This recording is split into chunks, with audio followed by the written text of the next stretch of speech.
Guys, today we are listening to one of the greatest short stories from the book of 100 World's Greatest Short Stories. The title name is The Death of a Government Clerk. This story was written by Anton Chekhov and narrated by Harshita. One fine evening, a no less fine government clerk called Ivan Dmytryevich was sitting in the second row of the stalls, gazing through an opera glass at the Cloches de Carnival. He gazed and felt at a game of bliss, but suddenly in stories one so often meets with his, but suddenly the others are the riot. Life is so full of surprises.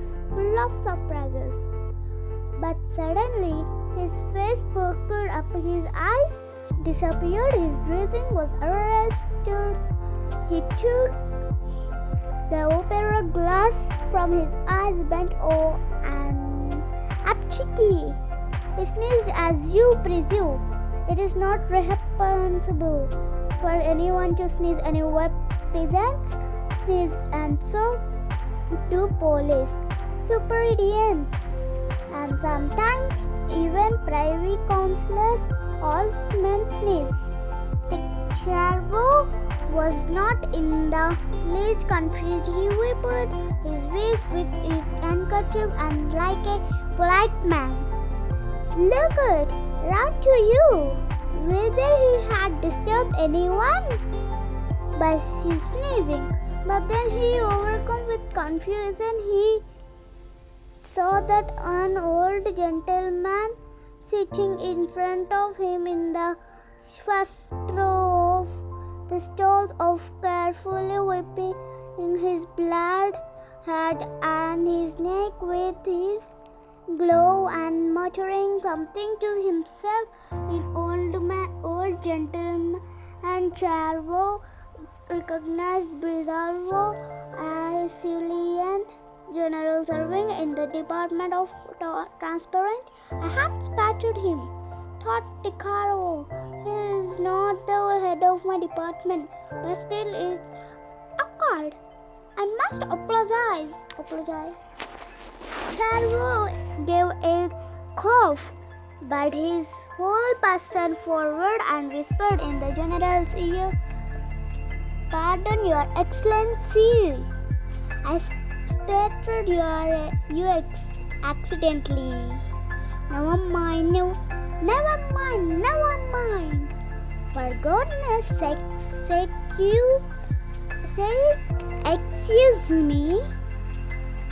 I did not mean to. Oh, please sit down. Let me listen." Charvo was embarrassed.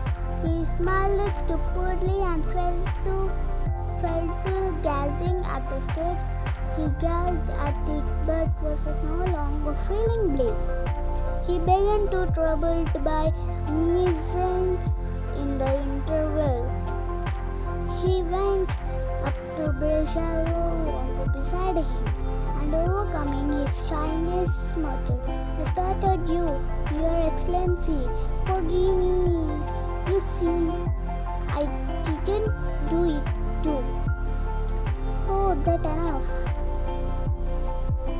I don't forget it, and you keep on about it," said General, moving his lower lip impatiently. He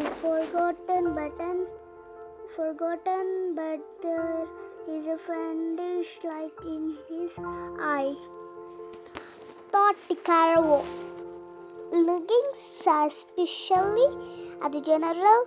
"And he doesn't want to joke. I ought to explain to him that I really didn't intend, that it is the law of nature, or else he will think I meant to spit on him. He doesn't think so now, but he will think so later. On getting home, Chavo told his his wife, his branch of good manners, is stuck that his wife took too frivolous a view of the incident. She was a little frightened, but when she learned that Priscilla was in a different department, she was reassured. Still, you had better go and applause, she said. Oh, you think you don't know how to behave in public? That's just it. I did applause, but he took it somehow purely. He didn't say a word of sense. There wasn't time to talk properly. Next day, Chavo put on a new uniform and his hair cut and went into Bishalos to explain. Going to the general reception room, he saw there a number of patients, and among them the general himself, who was beginning to interview them. After questioning several prisoners, the general raised his eyes and looked at Charo. Yesterday at the Acadia, if you recollect, Your Excellency, the letter began. I sneezed and accidentally spattered, etc. What nonsense! It's beyond anything. What can I do for you? Said the general, addressing the next patient.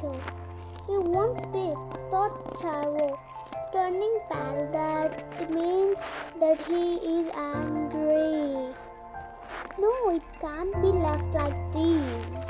I will explain to him. When the general had finished his conversation with the last of the prisoners and was turning towards his inner apartments, Chavo took a step towards him and muttered, Your Excellency, if I venture to trouble Your Excellency, it is simply from a feeling, I may say, a regret. It was international, if you will graciously believe me. The general made a lachrymose face and waved his hand. Why, you are simply making fun of me, so, he said as he closed the door behind him. Well, there's making fun in it, thought Chavo. There is nothing of the sort. He is a general, but he can't understand if that is how it is. I am not going to applause to that fanfare anymore. The devil take him, I'll write a letter to him, but won't go. By Jove, I won't. So thought Chavo as he walked home. He did not write a letter to the general, pondered and could not make up that letter. He had to go next day to explain in person, and I ventured to disturb Your Excellency yesterday, he muttered. When the general lifted inquiring eyes upon him, not to make fun, as you were pleased to say, I was applauding for having spattered you in sneezing, and I did not dream of making fun of you. Should I dare to make fun of you? If we should take to making fun, then there would be no respect for a person. There would be off, yelled the general, turning suddenly purple and the shaking all over. What?